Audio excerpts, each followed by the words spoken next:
Hey guys, it's Chris, and since I just got off the phone with you about some Photoshop stuff, I'm going to go ahead and get this out to you right now. For practice today, we're going to use this photo of you guys, that's me, Dad, and Mom, out here in, looks like some pretty nice mountains. It's not where I live, but it's definitely kind of pretty, so we're going to go ahead and show you some stuff, and we will do that right now.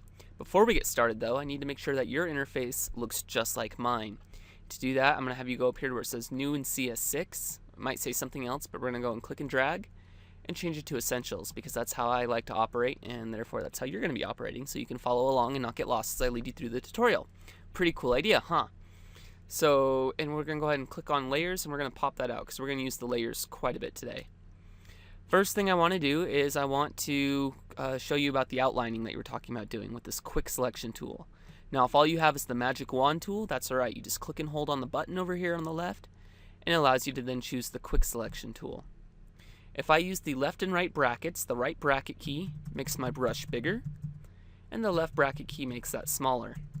So I'm going to go with a decent sized bracket brush, and I'm just going to go ahead and trying to paint you guys in here. And for what I'm trying to do, I want to get all this extra stuff down here too.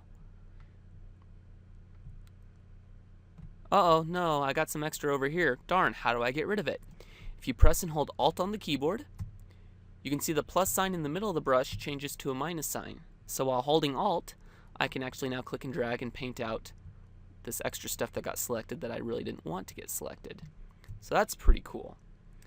At this point, I'm going to zoom in. I'm going to press Z for zoom, or you can just press this magnifying glass over here, but click Z, and it gives you a magnifying glass, and then I can click and drag to go ahead and zoom into the image. Now, I did get this from Facebook, so it's not the most high quality image, but it's going to work for our purposes right now. And I'm going to go back to my selection tool. I'm going to shrink this thing down. I'm going to get Dad's ears, put those in there, because ears are important. And I'm trying to get this without getting the mountain. See, I got the mountain right there, but I can just Alt-click to get rid of it. That's my doggy here itching herself. I'm just Alt-clicking to kind of clean up that edge a little bit. Do the same thing as we pull it down. And Mom, you look great. We're just going to go ahead and get your sunglasses in there. There we go. I've got a little bit of extra edges there. I'm not too worried about that. Clean this one up right there.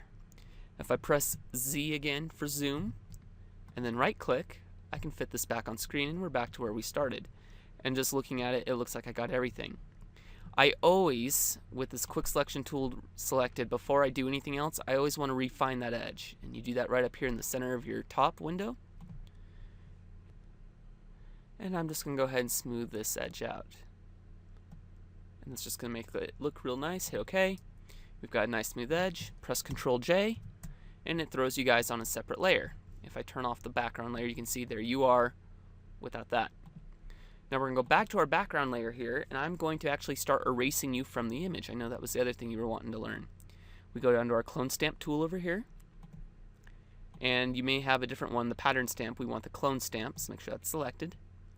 Go up to your brush settings, and we want to make sure that the hardness is turned all the way down to 0. We want a really soft brush for this. Now to use this tool, I'm going to go ahead and make sure I've got the right layer selected here, the background layer first. Press and hold Alt, and you can see my cursor turns to a bullseye. That chooses my selection area. I'm going to go and click once, let go of Alt, and now, as you can see when I start overlaying it here, it's putting mountains over the top of Mom. And so with that, we can just go ahead and start painting her out. Now something to keep in mind is we want to go horizontally, and that's because we got all these lines back here. So I'm going to try this one more time. There we go. So I'm just painting out Mom. And then we'll get up here. I just selected a new area for that, by the way. Go with the same thing over here to Dad. And we'll just paint him out of existence. Sorry, Dad.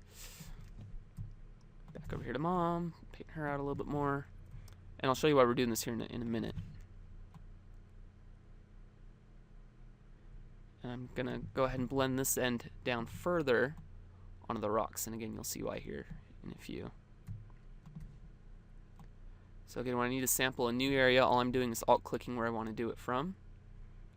So let's go ahead and get this edge here. I'm going to look, make sure that lines up. It does. I'm going to come down, paint out the feet. That works well there. Do the same thing over here. Get rid of the shadow. And feet. Now it doesn't matter how sloppy that is, because when I put this back on, it looks nice and clean again. So that's what we're actually going to end up seeing. So I'd say that's probably pretty good. Yeah, I'd buy that. So now with our background layer selected, we just go filter, blur, and where is it? Lens blur. That looks good like that. Hit OK. Turn the top layer back on. And now we've created some depth of field, making it look like that this picture was taken with an SLR camera. Pretty darn cool. So again, that's how you use the clone stamp tool and your selection tools. The other one that you'll be using frequently is the BandAid right here. It's also called the spot healing brush, and there's a couple different ones on here. All we're concerned about is the spot healing brush. Not healing brush, but spot healing brush. And we'll just go ahead and go to our top layer, and I want to get rid of these red spots. So I just click on the red spot and it goes away. I click on the red spot and it goes away. So I'm pretty happy with the way that image looks. Now we'd want to go ahead and play with some color to it. I'm going to first of all select both these layers. You press Shift to do that, because if I just click, it goes one or the other. So I select one, press and hold Shift, click on the other one, and it selects them both. Then I go to Layer, and we're going to merge layers. And that, as you can see, blends them all together into one. And all I have now is one layer that I'm working with. Then we go to Image, Adjustments, Levels, and I'm just going to go ahead and add a little bit of contrast here. That looks pretty good. If I go before and after, there it was before, there it is now. That helps a lot. Hit OK, and then we'll add some saturation as well. You go Image, Adjustments, Hue and Saturation, and I want the overall saturation turned up, so we'll turn that up. Gotta watch your skin tones though, so maybe we go into our reds. I'm going to expand that range by using this right here. This is your feather amount, and this is the actual selection. I'm going to make sure we get skin tones that way. And we'll just turn the skin tones only down just a little bit. Very, very subtle, but I like the way that's looking. Go back to the master, and we'll juice that up a little bit more. There we go. And again, before and after. Hit OK, and that image is done. So hopefully that gives you guys some advice on things you can do in Adobe Photoshop.